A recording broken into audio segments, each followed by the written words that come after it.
Nick pointed his clenched fists at the front door and stared at it without moving. It's not possible. He had seen her leave with his own eyes. Still, she stood there, messy and moving a little, as if she had just woken up from a deep sleep. "Emma?" he whispered, almost too scared to believe what he saw. She tilted her head and looked at him with a blank look on her face. Her pale lips moved in a half smile that didn't reach her blank eyes. Nick took a slow step forward. "It's really you." His voice was a mix of relief and joy. He had thought about that terrible night over and over, remembering all the horrible details and feeling so guilty and sorry for what he had done. He should have been there sooner. He could have saved her if he had only done something, but here she was, in real life, and he was shocked. Emma didn't say anything back and just kept staring at him. Nick quickly crossed the last bit of space between them and pulled her close. He inhaled the smell of her hair to make sure this wasn't some mean trick, but something wasn't right. Under the familiar scents of vanilla and jasmine, he could smell something harsh and bitter that made him sick. He moved back to get a better look at her. Her skin had an odd gray tint to it, and around her eyes were dark rings. But it was her eyes that bothered him the most. They used to be so full of life and laughter, but now they were flat and dead. Nick's happiness turned to worry as he looked at her. "Emma, what happened to you? Where have you been all this time?" He reached out to cup her face, but she backed away and shook a little. Nick's mind began to raise red flags, but he ignored them because he didn't want to miss this chance to see her again after longing for so long. He said, "It's okay. You're safe now.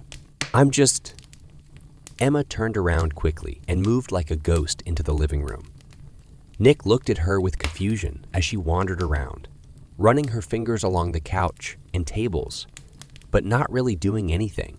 It was like she was seeing familiar things through a thick fog. Nick felt even more uneasy when she went into the kitchen, but he couldn't leave her side. He was half afraid that if he looked away for even a second, she would be gone again. She opened the fridge automatically and looked inside.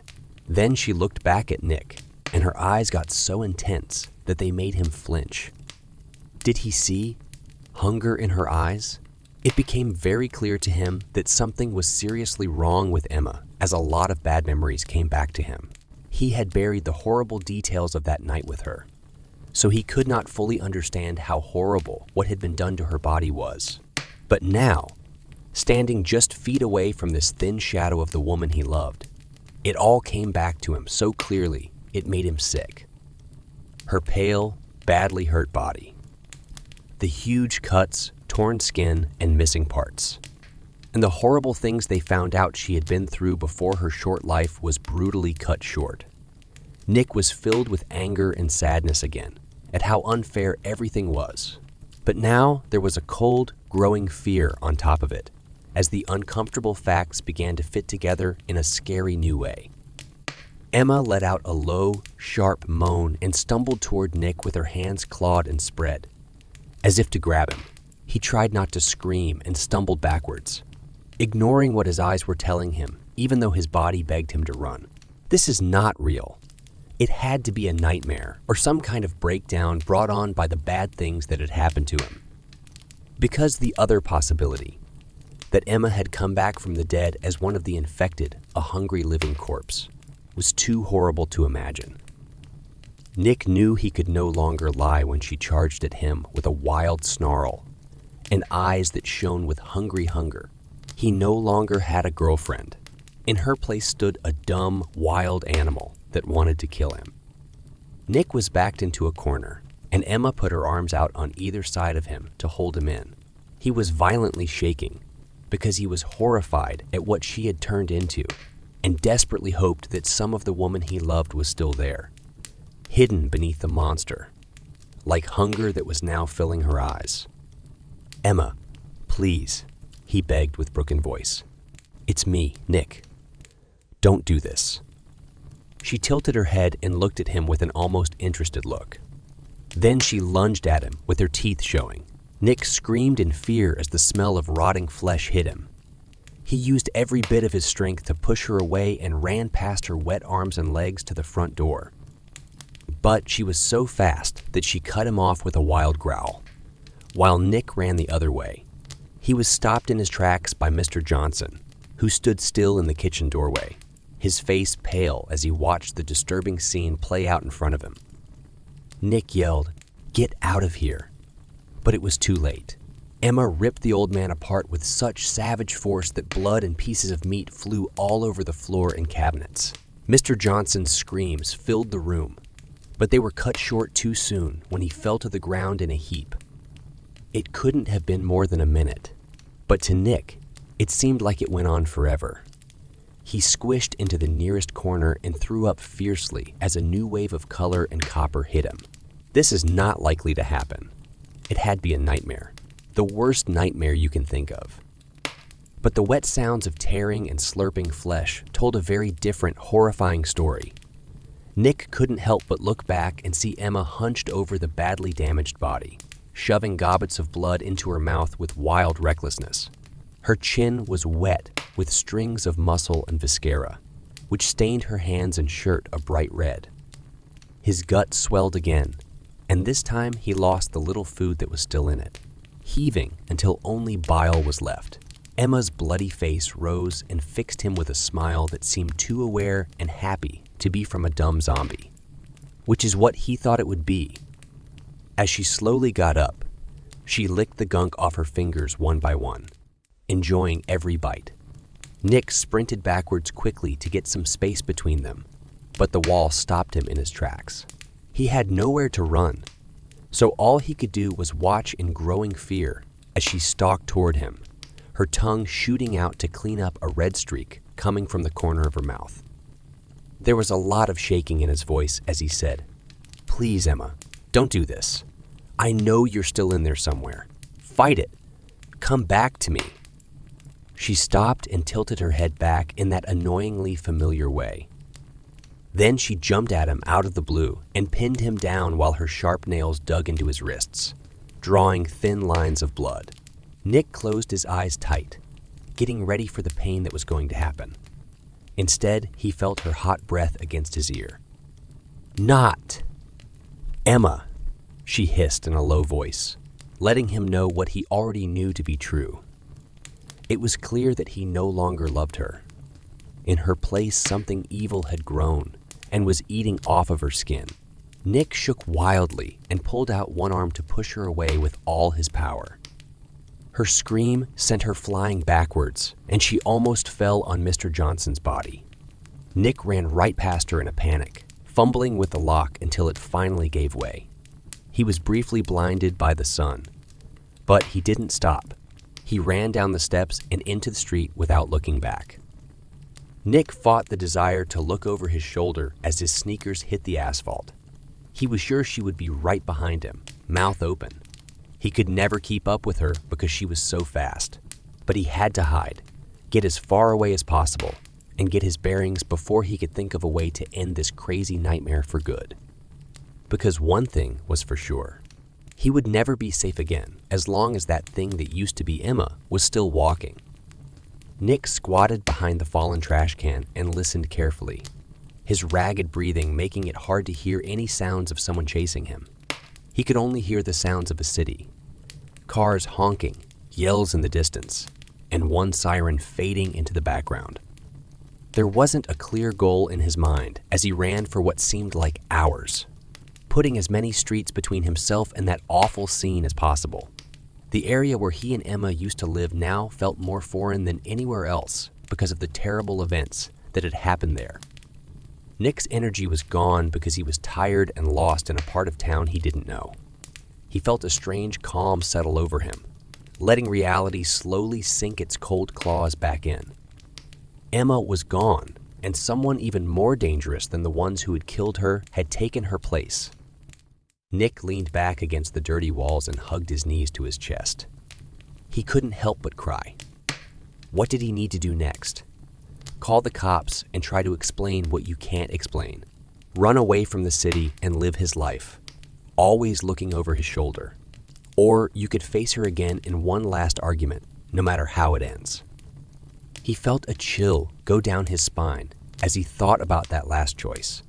He knew that running away would never make him happy because he would always be the hunted and jump at every shadow. That wasn't right.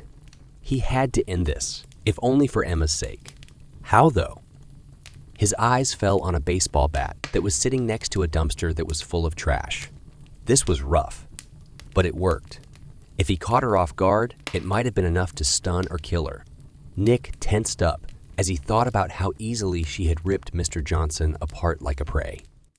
Could he really do that to Emma's body, which used to hold her love and spirit? As the shadows got longer around him, he couldn't stop thinking about questions that had no answers. It would get dark, and who knew what new dangers would come with it? Better to face the darkness now, on his own terms, than to be a target that can't do anything in the depths of it. Nick took the old bat in his still shaking hands and felt how heavy and balanced it was. After taking a few slow, deep breaths to calm down, he left the safety of the dumpster and started the long walk back toward the unknown. People kept vigils by the front window for hours on end, looking out into the darkness for any sign of movement. When he finally passed out from tiredness, he had bad dreams in which he saw pale figures moving closer and closer through bloody fog. Nick didn't eat or sleep much because he was always on high alert and tense. He jumped up at the sound of any noise outside, his heart racing, and his bat gripped white, knuckled until he could tell that the sounds were just normal for the time of night. However, he was sure that she was out there, looking for something and waiting for the right time to finish what she had begun. The days blurred together into a single blur of fear, and Nick started to question whether or not he was still sane. He thought he saw movement just beyond the edge of the forest. But was it really there, or was it just a trick of his tired mind? He might have imagined words of not.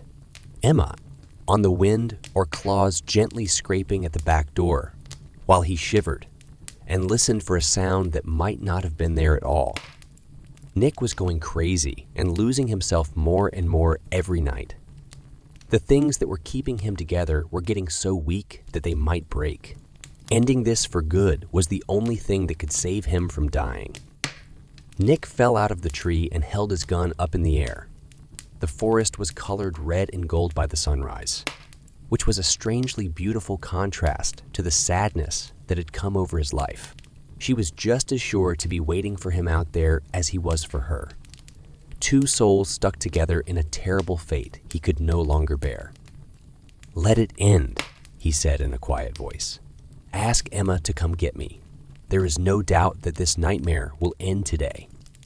The last few words broke his voice because he hadn't eaten or rested in 3 days, which had taken away what little strength he still had. Nick leaned heavily against a tree and was having a hard time getting his breath back. It wasn't important. Now, facing what kept coming back to haunt him in his dreams and during the day was all that counted. If he had to, he could force a solution through sheer willpower. As the morning went on, there was no sign of anyone moving in the woods. Nick began to have doubts and the silly hope that she might have gotten lost or found another target to quench her monster, like thirst. But no, this place was important to her and she would come. Nick saw something move out of the corner of his eye as the sun rose above the trees and gave them a hazy golden glow. He rushed at it with his bat raised high, but all he saw was a shadow moving deeper into the trees. Was that a change in color among the leaves? A faint flash of pale skin at the edges of his field of vision? "Show off!" he screamed into the silence, and his own ears didn't recognize what he was saying. His mind broke even more from the long siege, and he was barely able to stay sane. "Fight me, you wolf!" His yelling challenge was met with silence, and the mocking stillness of the forest broke down any determination that was left. Nick fell to his knees and sobbed so hard that his strength was gone. He had spent all of his energy on pointless work and sadness. The fight was over. She had won. She slowly broke him down until there was only a hollow shell left. Nick let go of the bat with shaking hands as darkness crept in around the edges of his vision. Please let her come and end this pain. He was done giving. Soft footsteps got closer through the leaves, making a rustling sound that made the hairs on the back of his neck stand up. Nick didn't look up. He just stared at his limp, mud-covered hands. Even though a shadow fell on him, he didn't move. Cool fingers lightly touched his face for a moment, tracing familiar features with what seemed like real care. After that, his nails dug into his chin and he forced a quick look into the burned out eyes that used to be full of life and laughter. Bloody fangs were shown when the lips pulled back in a fake smile. Emma, he finally rasped, seeing through the monster to the shell of the soul below. One last, pointless attempt to stop what will happen. Her grip got painfully tighter as wild hunger fought inside her eyes. Nick was ready for the bite. That would stop the pain, but it never came. Instead, she suddenly let go of him and stumbled back with a loud cry that turned into what sounded like choked sobs. As she twisted in pain, hands flew to her temples and scraped furrows that leaked a thick fluid. Nick just stood there and watched as the monster shook in front of him. In its tormented cries, he heard a human voice, seemed to remember and make sense behind Emma's cloudy eyes as she tore herself apart, fighting what she had done with every ragged breath. With one last painful wail, she stopped moving and fell to the leaves. Crumpled up, Nick slowly crawled toward her limp body, pulled by a tiny bit of hope that things would get better. He felt for a pulse with trembling fingers and found cool flesh and quiet under the wet skin. That was it. Emma had fallen, taking with her the curse that bound them. She was both the monster and the woman stuck inside. Nick finally gave up and fell asleep next to her body. He let the darkness take him away, and they were free of the nightmare that had been keeping them awake for so long. As soon as he passed out, a single tear ran out and joined hers on the forest floor.